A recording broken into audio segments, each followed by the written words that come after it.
Olá, muito boa noite para você que assiste a Rede Vida. No ar mais um Frente a Frente, direto dos estúdios de Brasília, nesse dia de Santo Onofre, Dia dos Namorados, véspera de Santo Antônio, santo casamenteiro.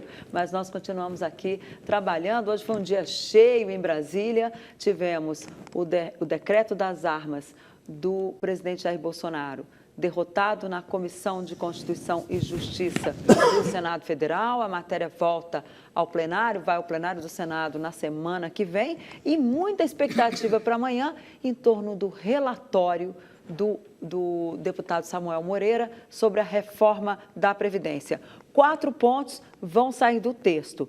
Está a Previdência de estados e municípios, cada um agora que faça o seu. A PEC, a proposta de emenda constitucional, não vai tratar desse ponto. Sai também o benefício de prestação continuada, aquele benefício que é pago a idosos com mais de 65 anos, e ainda a aposentadoria rural e a capitalização. A capitalização é esse novo sistema que o ministro Paulo Guedes tentou implantar, mas os deputados, olha, aquilo ali, como me disse um senador hoje, demonizou. É igual a CPMF, não adianta a contribuição financeira sobre o imposto do cheque, né? A contribuição sobre movimentação financeira. Não adianta querer criar porque já ganhou uma fama que não vai para lugar nenhum.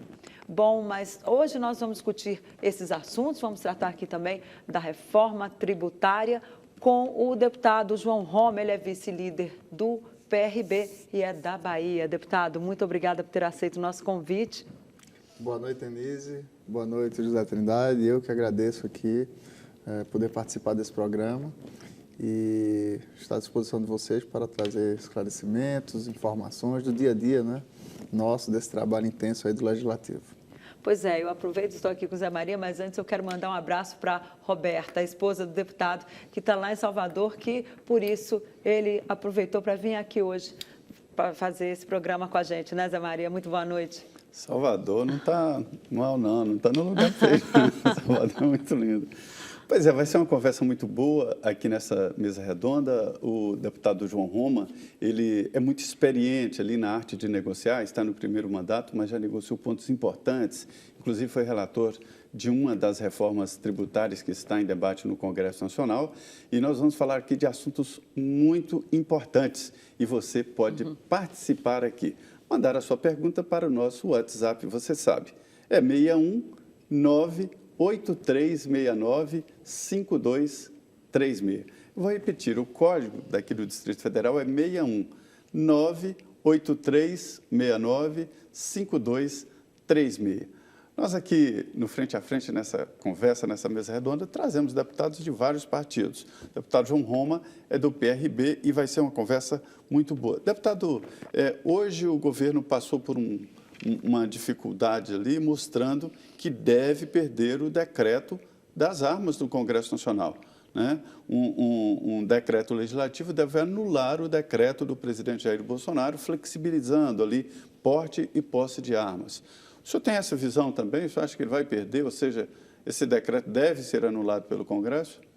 Olha, o que eu vi do processo é que talvez, por ter sido muito abrangente o decreto do presidente Jair Bolsonaro, isso tenha assodado, inclusive, alguns setores que são contrários, né, à posse e o porte de armas.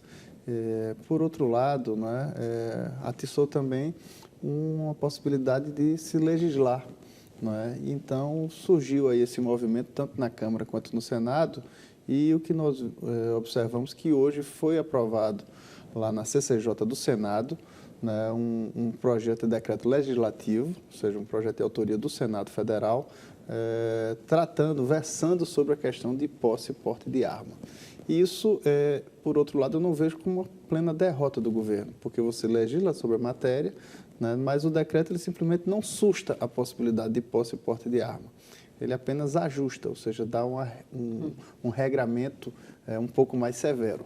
Então, por um lado, você termina que retrocedeu para toda aquela flexibilização que o presidente Bolsonaro queria dar para a questão de posse e porte de armas, certo? E atiçou, não é, o legislativo para que pudesse legislar sobre a matéria. São dois debates aí no mesmo assunto. Parte do Congresso entende que aí entra no mérito, né, de que não deve flexibilizar.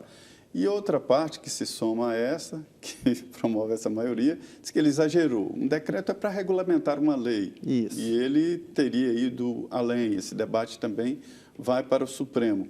Mas parece que já é uma maioria formada na Câmara e Senado. Pelo que se movimentou, não é? Ou seja, hoje vigora, né, um pensamento de que deve haver um regramento não tão... Aí os deputados e senadores vão ficar devendo uma legislação sobre o assunto, né? Sim, mas isso aqui trata esse projeto de decreto legislativo do Senado. Óbvio que depois ele tem que ir para a Câmara.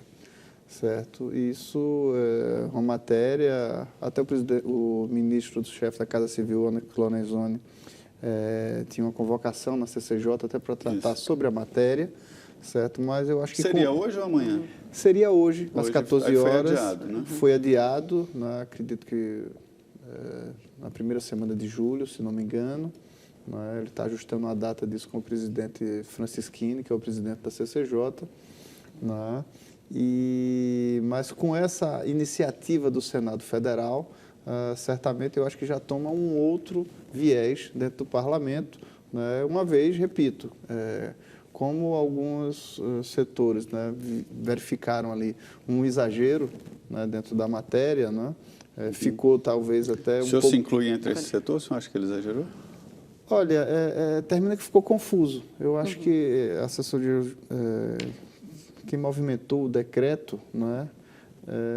Termina que deixou nuances, como a questão dos joules para os projéteis, né? Toda essa questão que suscitou, inclusive, né, ter lá uma submetralhadora, um fuzil. Então, aquilo termina que deixa objetos emblemáticos no imaginário da população.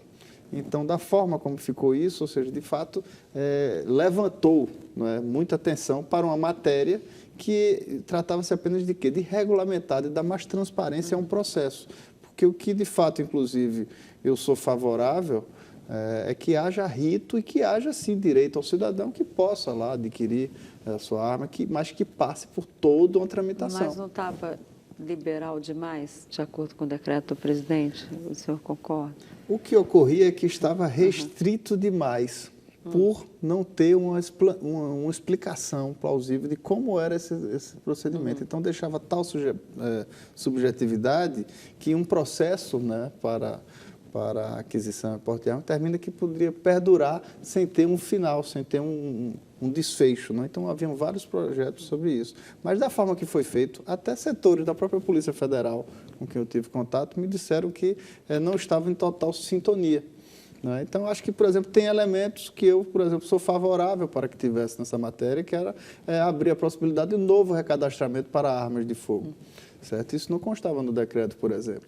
Então, acho que faltou, talvez, uma análise mais aprofundada na matéria, né? Mas na forma como foi, especialmente divulgado isso aí, criou justamente esse sentimento de exagero dentro da matéria. Pelo que eu pude perceber, o senhor é a favor, né, do Congresso liberar, aprovar uma lei, né, regulamentando melhor. Claro. Recadastrando significa legalizando as armas que estão, né, aí nas mãos das pessoas. Sim, porque da maneira que foi colocado, ou seja, se colocou uma visão justamente muito restritiva a isso e termina que ficaram muitas armas, né, que as famílias terminam que têm, né, objetos aí, né, com todo um receio porque não estão exatamente legalizados. Eu sou a favor justamente que se busque tudo para a lei. Eu sou a favor que o Estado brasileiro possa chamar o cidadão para estar ao lado da lei. Então, todas as iniciativas que buscam estar legalizando isso, por exemplo, uma outra matéria é a questão dos jogos no Brasil.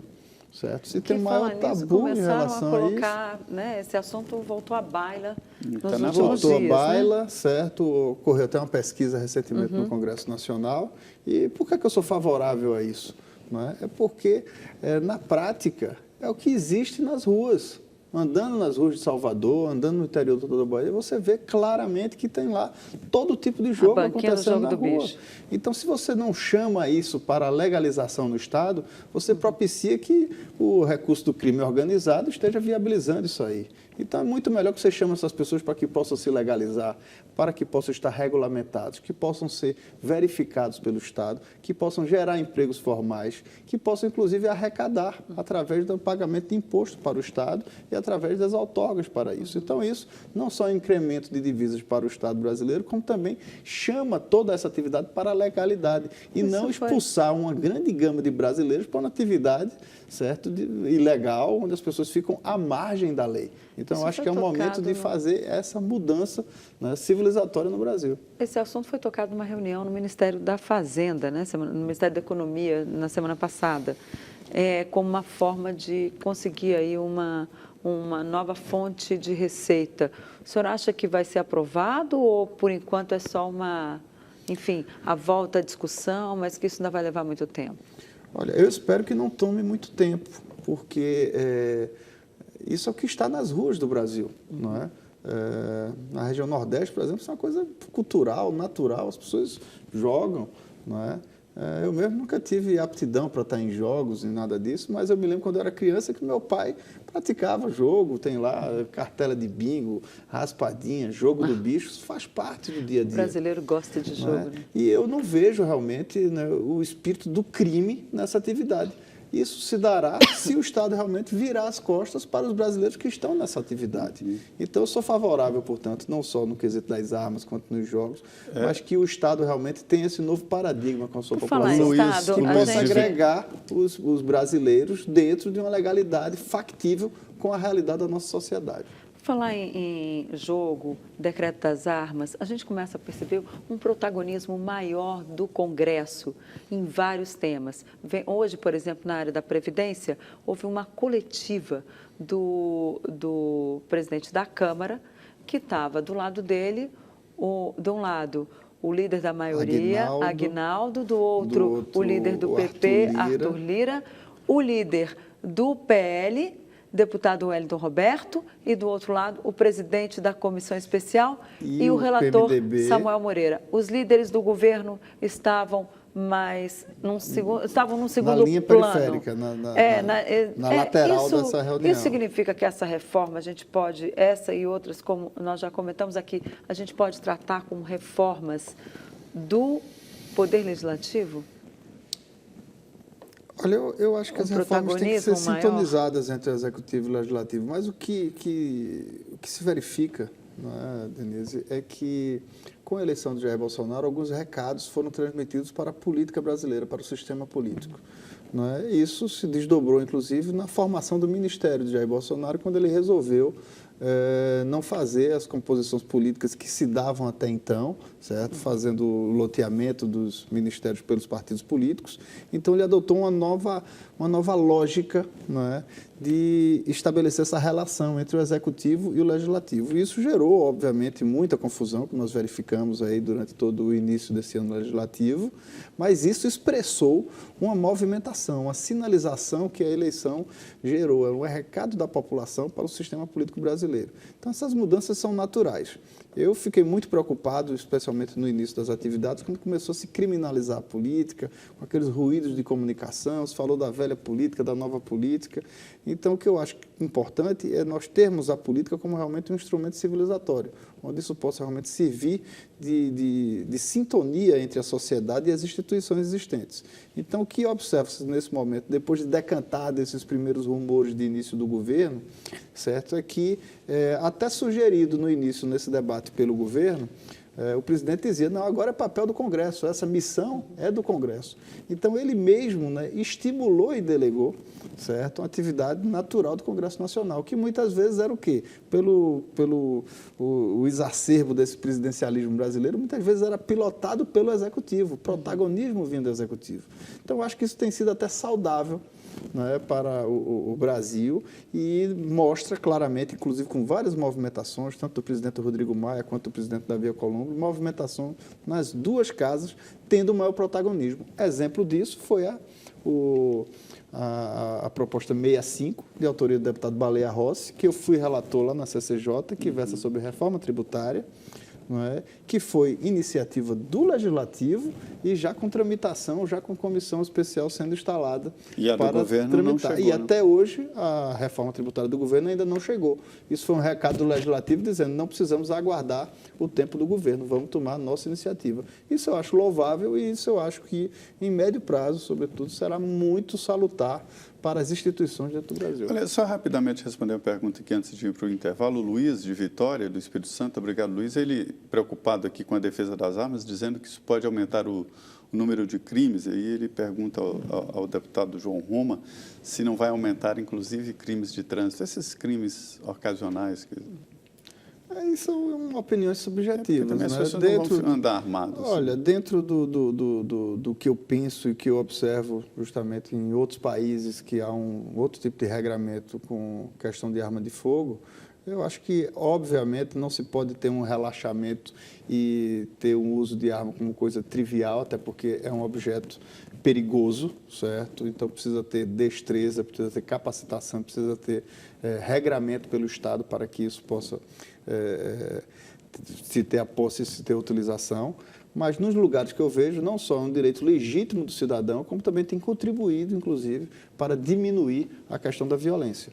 Então, mas é a opinião de cada um, essa opinião divide muitas pessoas, naturalmente, certo? Eu tenho essa opinião, portanto, eu defendo o direito, certo, do cidadão que está lá legalizado, que está lá com todas as suas documentações em dia, que tem que passar com todas as suas verificações, tem o direito, né, de caso ele opte, que ele possa, sim, adquirir uma arma e, dentro dos princípios, se ele mostrar realmente a necessidade daquilo ali, que ele possa também ter o porte da sua arma. É o deputado João Roma, é do PRB da Bahia, que está hoje aqui no Frente a Frente e nós estamos falando de política. Você sabe que política faz a sua vida, né? Nós vamos agora ao intervalo, 2 minutos, e já estaremos de volta.